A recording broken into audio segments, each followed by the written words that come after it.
அமெரிக்க அதிபர் டிரம்ப் வரி விதிப்பிற்கு 90 நாட்கள் விலக்கு என அறிவித்ததும் அமெரிக்க பங்குகள் சடசடவென 10% உச்சம் தொட்டன.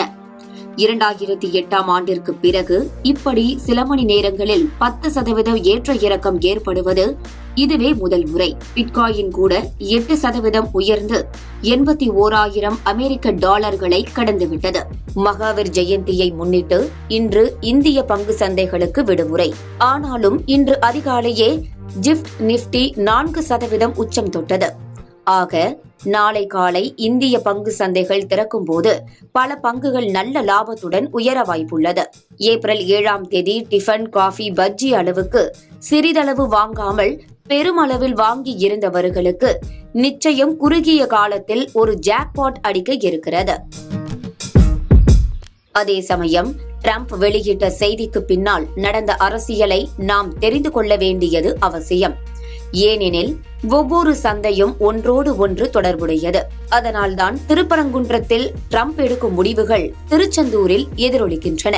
பரஸ்பர வரி விதிப்பு குறித்து டிரம்ப் சில வாரங்களாகவே எச்சரித்து வந்தார். இந்திய பிரதமர் மோடி தான் நெருங்கிய நண்பர் என்று கூறிய போதிலும் இந்தியா அதிக அளவில் வரி விதிக்கிறது என்று இந்தியாவை பலமுறை குறிவைத்து பேசினார். அதனால் வரி விதிப்பில் இந்தியாவுக்கு டிரம்ப் எந்த சலுகையும் காட்ட மாட்டார் என்பது தெரியவந்தது. இந்நிலையில்தான் இந்தியாவுக்கு 26% வரி விதிப்பு என அறிவித்தார் டிரம்ப். ஏப்ரல் 7ஆம் தேதி இந்திய பங்கு சந்தைகள் 5% வீழ்ச்சியில் தொடங்கின. பணம் இருப்பவர்கள், நீண்ட கால முதலீட்டாளர்கள் குறைவான விலைக்கு பங்குகளை வாங்கினார்கள். அன்று மட்டும் இந்தியாவின் உள்நாட்டு முதலீட்டாளர்கள் 27,000 கோடி ரூபாய்க்கு பங்குகளை வாங்கினார்கள். அவர்கள் அன்று முதலீடு செய்யாமல் இருந்திருந்தால் பங்குகள் மேலும் வீழ்ச்சியடைந்திருக்கும்.